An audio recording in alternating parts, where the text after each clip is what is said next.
Meus amigos, tudo bem com vocês? Eu espero que estejam bem. Nós ficamos devendo aí ao pessoal do segundo na verdade, finalzinho da explicação da nossa matéria. Esse vídeo aqui é para todos, cada um pode acessar aí da sua casa, né? Mas especialmente para o pessoal do segundo ano, porque eu fiquei devendo o finalzinho da matéria lá para eles. Eu vou partilhar com vocês só um minutinho, que ajuda a gente no processo aqui, beleza? Deixa eu voltar aqui. Nós estamos estudando bioética, já deve ter aparecido aí para você, né? O início do nosso slide. E a bioética, nós já discutimos isso daqui, é uma ponte entre os conhecimentos na área da biologia e os valores, né? Ou seja, aquilo que é importante para nós, isso tudo visando garantir a nossa sobrevivência. Nós conversamos sobre os quatro princípios aqui da bioética. Isso aqui fundamental, não só para a gente fazer prova agora, mas principalmente para quem quer seguir na área da saúde, não tem como fugir desses quatro princípios aqui. E agora nós entramos na divisão da bioética. Essa parte aqui sobre ética ambiental, eu já falei. Mas tem uma coisa que eu acho que precisa ser bem colocado aqui. Essa divisão, não é que exista um manual que tenha essa divisão de forma muito explícita. Apesar de que alguns autores vão conseguir, quando vão falar de bioética, eles vão conseguir trazer a bioética para uma reflexão bem ampla. Então, nós estamos aproveitando essas reflexões bem amplas ligadas à bioética e estamos fazendo aqui uma divisão, que ela é muito mais didática do que propriamente um apoio ou apoiada em um material, uma cartilha, um consenso que faz essa divisão. Não existe um consenso pleno sobre essa divisão, mas existe sim a consideração acadêmica, a consideração por quem pesquisa o assunto, de que a bioética envolve discussões bem amplas. E em torno dessas discussões bem amplas, nós estamos fazendo aqui uma divisão que é didática, ou seja, para facilitar o nosso entendimento, né, a assimilação da matéria, nós estamos utilizando aqui algumas divisões dentro do campo da bioética. E uma dessas divisões é a ética ambiental, e eu chamo a atenção para o termo ali do antropocentrismo, que vai ser, que é bastante criticado dentro dessa ética ambiental, com a tentativa de se colocar no lugar desse antropocentrismo a ideia do biocentrismo. Ou seja, é a mudança de mentalidade de que não só o homem tem um valor, de que não só o homem é importante, mas tudo aquilo que tem vida deve ser preservado, deve ser cuidado, deve ser protegido, tá? E agora, a parte que realmente falta para nós aqui, dentro dessa divisão da bioética, que é a ética biomédica. E a ética biomédica vai estar ligada principalmente ao trabalho do médico e ao trabalho do biomédico.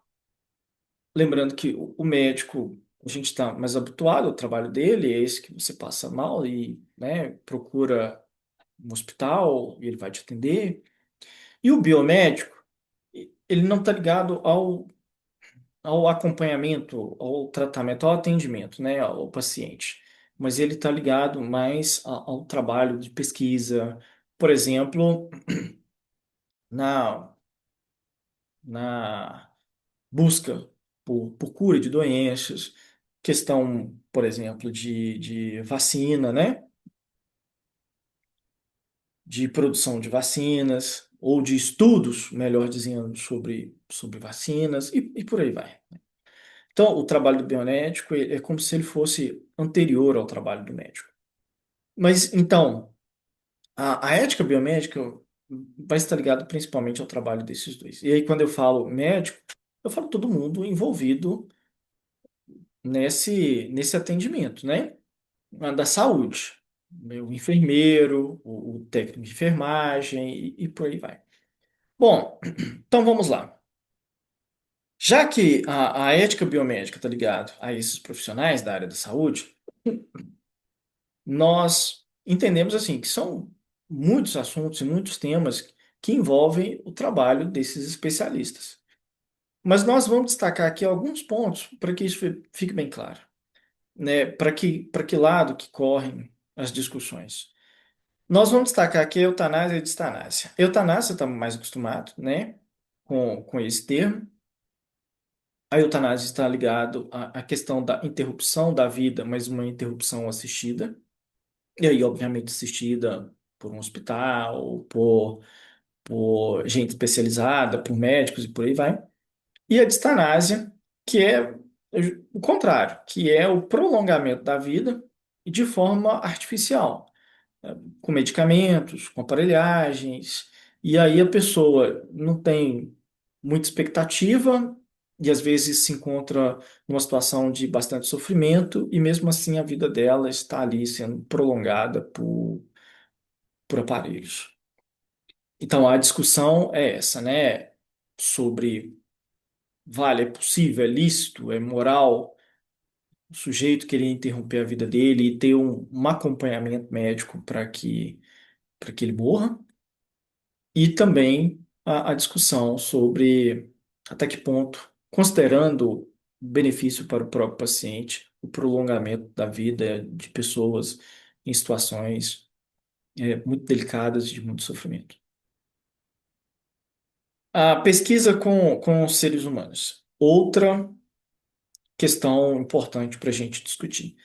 Essa pesquisa com os seres humanos, vale destacar o seguinte: quando nós vamos para pesquisa acadêmica, e aí não só na área de medicina, mas qualquer pesquisa que envolva pessoas, nós temos um protocolo e esse protocolo é bastante rígido. Tem todo um código de ética que nós precisamos seguir quando a nossa pesquisa envolve pessoas, principalmente ou inclusive quando se trata de colher opiniões de pessoas, quando se trata de estudar comportamento de pessoas. Quando a gente está falando de biomedicina, esses cuidados talvez sejam redobrados, né? E mais do que redobrados, talvez essas preocupações se tornem ainda mais latentes, porque pesquisas no campo da medicina vão envolver a saúde daqueles que vão servir de cobaias aí para os experimentos. Pense, por exemplo, na questão das vacinas. Por isso que vacina demora muito, gente. Até a gente chegar ao ponto de ter uma segurança para que a vacina seja testada em seres humanos, vão-se longos anos de muito trabalho, de muita pesquisa. Por isso, às vezes uma vacina para ser lançada no mercado vão aí 7, 8, 9 anos ou até mais. Por quê? Porque precisa ter segurança. E aí é um contraponto. A isso nós lembramos das experiências nazistas. Nós sabemos o avanço que a medicina teve com os experimentos nazistas, né, os experimentos no campo dos estudos do corpo humano, do estudo do ser humano, realizado pelos nazistas, mas a um custo muito alto. Nós sabemos que eram prisioneiros, que eram torturados, e a partir dessas sessões de tortura, em meio a isso havia, né, melhor dizendo, pesquisas que acabaram realmente desenvolvendo a medicina, mas com sacrifício, contando com sacrifício, contando com dor, contando com sofrimento de muitas pessoas. Obviamente que isso hoje em dia é proibido, extremamente proibido, e em parte, né, o que garante essa proibição, o que garante a proteção das pessoas é justamente essa questão do campo da ética biomédica. A biotecnologia. E sobre a biotecnologia, podemos destacar várias questões. E quando a gente está falando de biotecnologia, uma das questões mais importantes é a edição genética. Edição genética é a edição dos genes, né, manipulação ali da nossa, do nosso DNA, e a gente percebe o seguinte: é muito importante os avanços na edição genética, quando a gente vai pensar em questão de cura, quando a gente vai pensar soluções de doenças que historicamente são muito desafiadoras, Então, nós entendemos o quão importantes são as pesquisas no campo da edição genética. Mas, no entanto, essas pesquisas não servem ou não são utilizadas somente para a busca de cura, tratamento de doenças. Existe uma larga uma larga possibilidade de utilização de edição genética. Por exemplo, nós podemos destacar que é possível hoje, obviamente a custos altíssimos, mas é possível hoje edição genética de embriões. E para que isso? Para que a pessoa, o bebezinho, nasça com as características já programadas dentro daquilo que é a vontade do pai, dentro daquilo que é a vontade da mãe. E a partir disso, você já começa a pensar nas implicações morais sobre isso, né?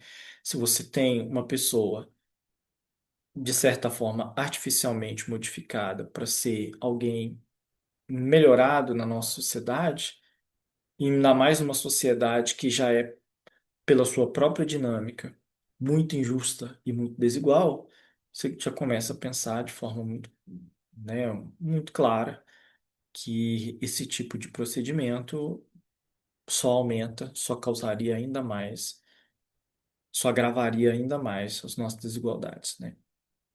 E, consequentemente, as nossas injustiças. Mas a gente pode ir ainda mais além, pensar nas questões de clonagem, né?